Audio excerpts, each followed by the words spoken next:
kenallah hatiku, ujilah aku dan kenallah pikiran-pikiranku.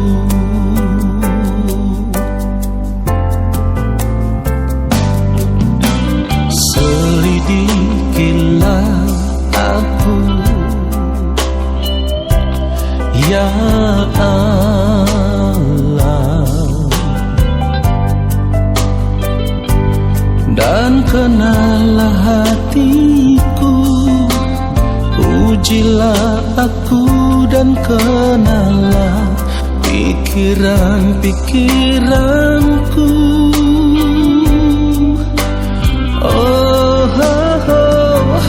Lihatlah apakah jalanku serong, dan tuntunlah aku di jalan yang kekal. Lihatlah apakah jalanku serong, dan tuntunlah aku di jalan yang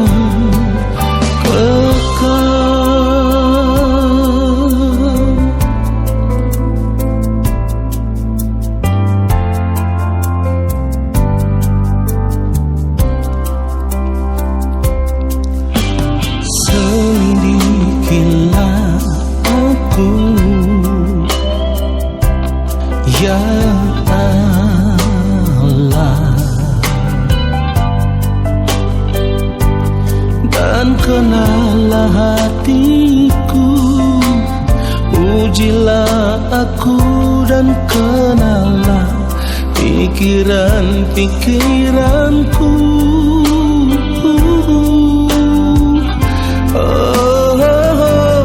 Lihatlah apakah jalanku serong, dan tuntunlah aku di jalan yang kekal. Lihatlah apakah jalanku serong, dan tuntunlah aku di jalan yang kekal.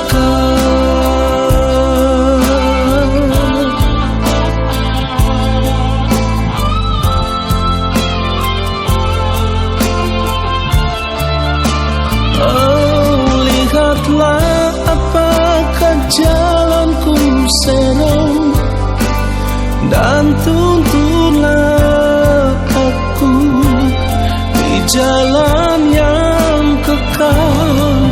Lihatlah apakah jalanku serong, dan tuntunlah aku di jalan yang kekal, dan tuntunlah aku di jalan yang kekal.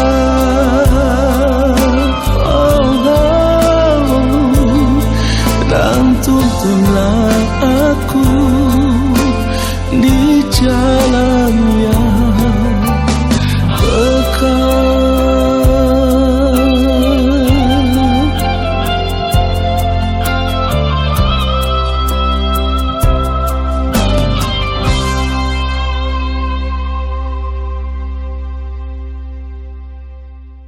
Mari kita berdoa.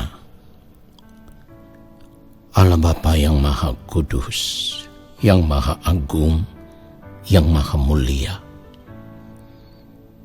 kembali saat ini kami semua anak-anak-Mu ada di hadapan-Mu ya Allah.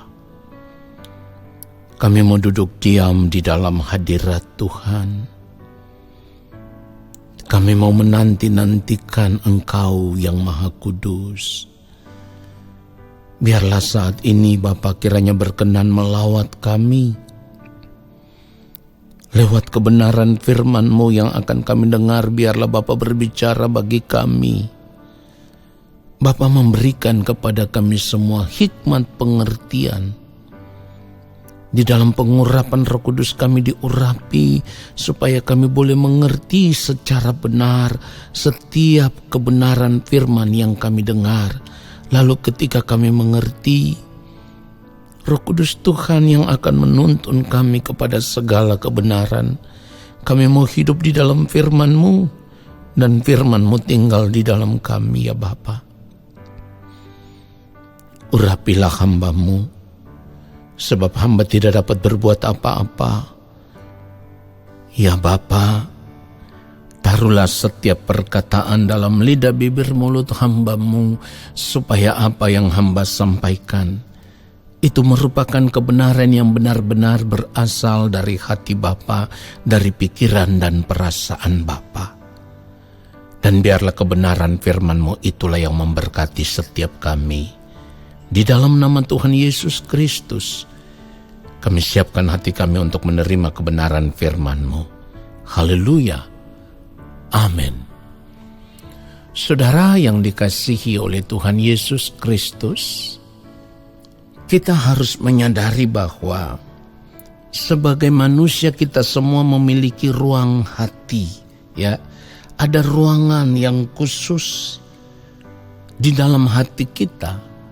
Di ruang hati kita inilah biasanya terisi berbagai keinginan diri saudaraku.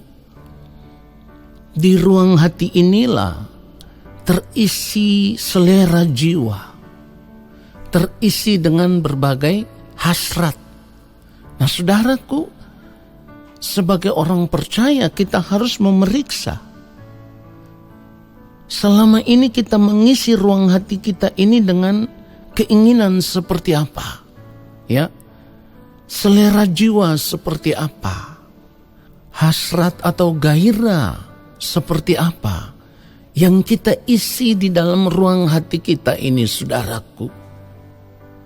Dan kalau mau jujur, selama ini ruang hati kita ini selalu kita isi dengan berbagai dengan keinginan diri yang semuanya itu merupakan selera jiwa kita terhadap dunia ini dengan segala kesenangannya, ya. Dan setiap orang pasti tahu benar apa yang merupakan kesenangan dirinya. Apakah itu kesenangan terhadap hobi tertentu, atau ada juga yang memiliki kesenangan dalam bentuk materi, ya. Dalam hal ini juga bisa rumah, bisa kesenangan terhadap mobil, bisa kesenangan terhadap kekayaan, kelimpahan, kemewahan, bisa juga pangkat, jabatan, kehormatan, ya. Saudaraku, itu semua menjadi selera jiwa kita. Dan kebanyakan selera jiwa kita itu diwarnai dengan kesenangan-kesenangan hidup secara duniawi, saudaraku. Nah, sehingga tanpa kita sadari, ruang hati kita itu sudah penuh sesak. Sudah tidak bisa lagi terisi dengan selera jiwa yang benar. Karena sebagai orang percaya seharusnya ruang hati kita itu menjadi sebuah ruangan yang khusus, ruangan yang kosong yang tentu tidak boleh kita isi dengan hal-hal yang lain, hal-hal yang tidak berkenan di hadapan Allah.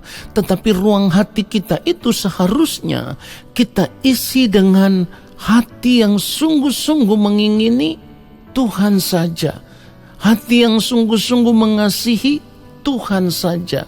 Hati yang sungguh-sungguh hanya mau menjadikan Tuhan satu-satunya kesukaan, satu-satunya kebahagiaan hidup di dalam kehidupan kita.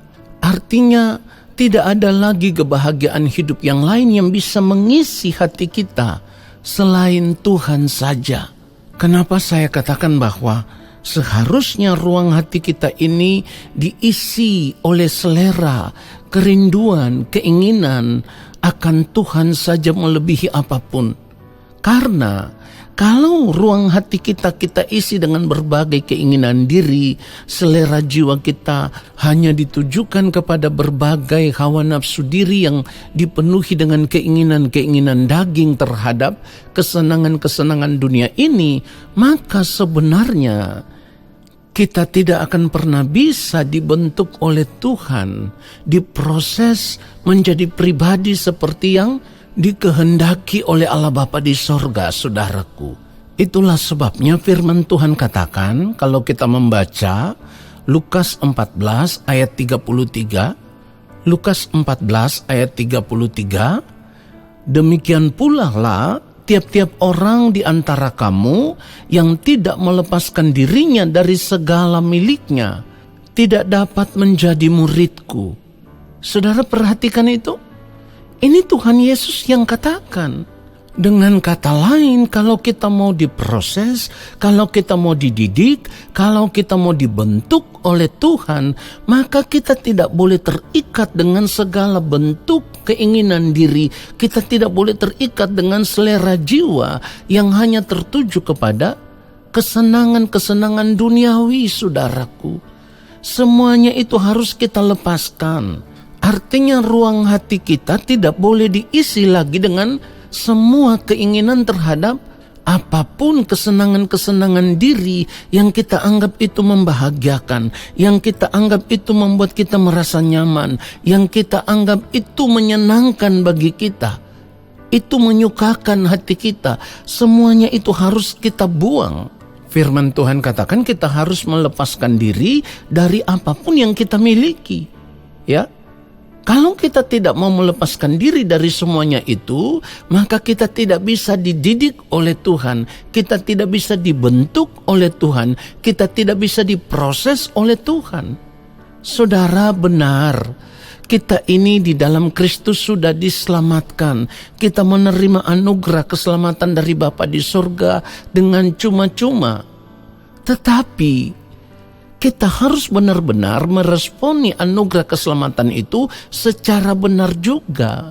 Itulah sebabnya penting bagi kita semua untuk belajar mengerti kasih karunia Allah. Anugerah keselamatan di dalam Kristus itu harus kita pahami secara benar. Ya, jadi kita tidak boleh berpikir dengan pola pikir yang salah tentang anugerah keselamatan, di mana kita berpikir yang penting kita sudah percaya kepada Yesus, lalu ruang hati kita ini, selera jiwa kita ini, kita isi dengan berbagai keinginan diri, kita hidup menuruti hawa nafsu diri kita sendiri, menikmati dunia ini dengan segala kesenangannya, lalu nanti ketika kita mati, pasti akan masuk surga. Saudara, ini pemahaman yang keliru, dan saya boleh katakan ini pemahaman yang salah. Benar, di dalam Kristus kita menerima anugerah dengan cuma-cuma, tetapi tidak sampai di situ.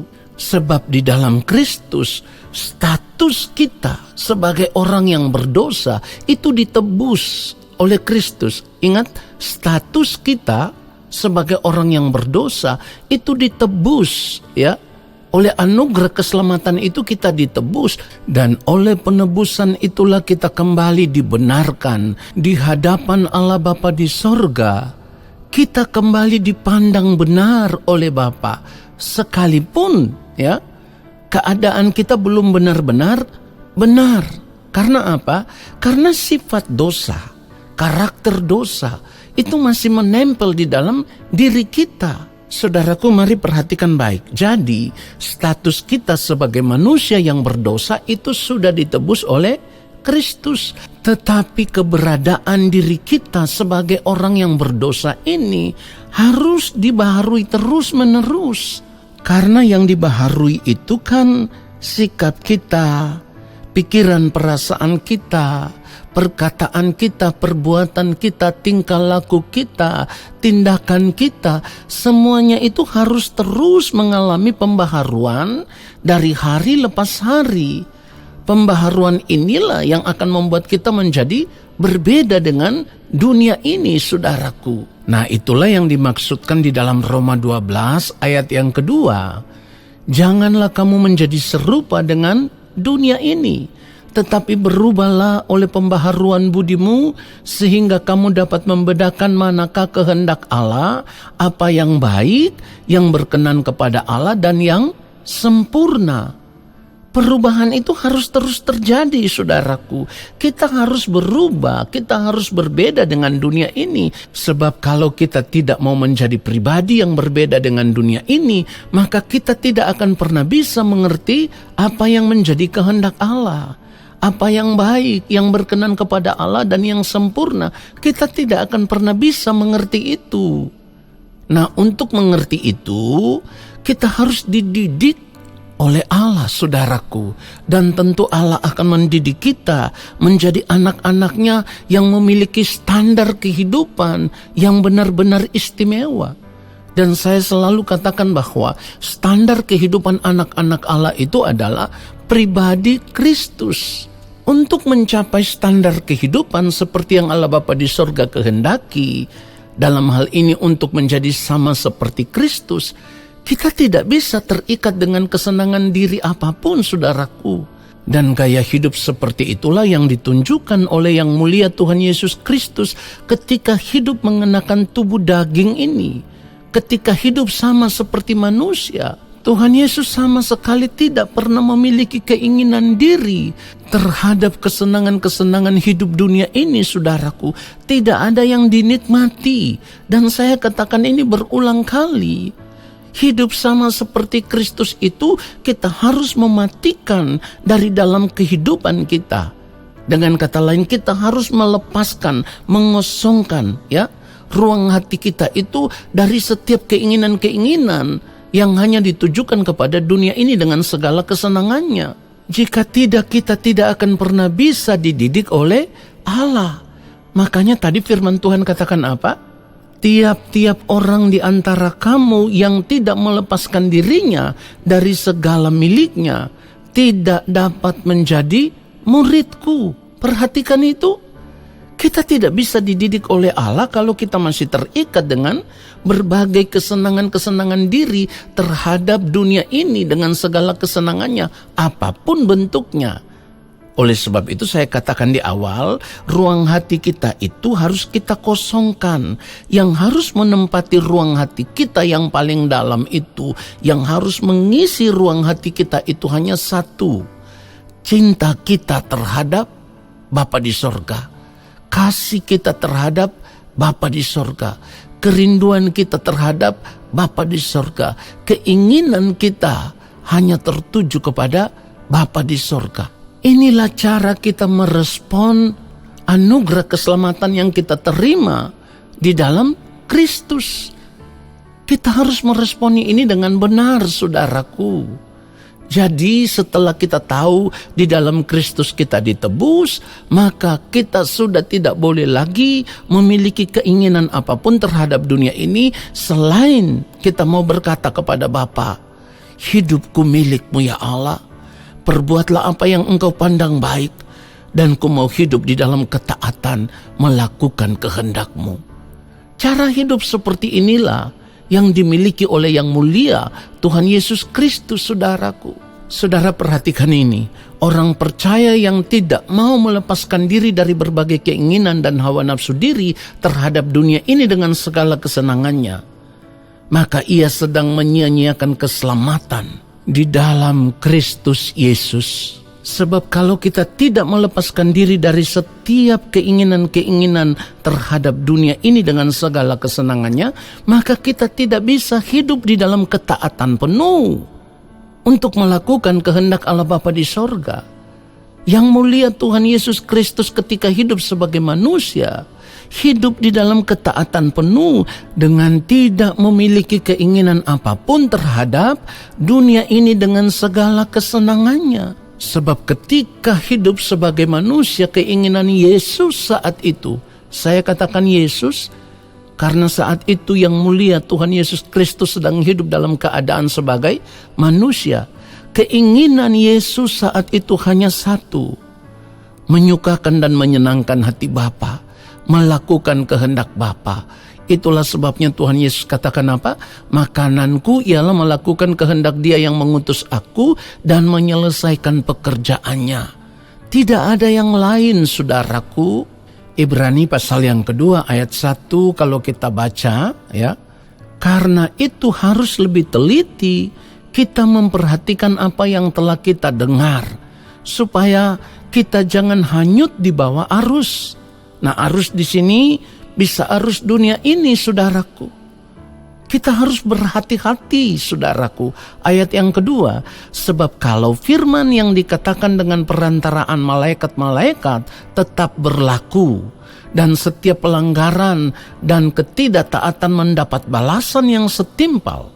Perhatikan ayat yang ketiga, bagaimanakah kita akan luput jikalau kita menyanyiakan keselamatan yang sebesar itu, yang mula-mula diberitakan oleh Tuhan dan oleh mereka yang telah mendengarnya kepada kita dengan cara yang dapat dipercayai. Saudara, perhatikan baik, artinya begini, kalau kita tidak berjuang untuk hidup taat seperti Kristus taat kepada Bapa di sorga, kita menyanyiakan keselamatan.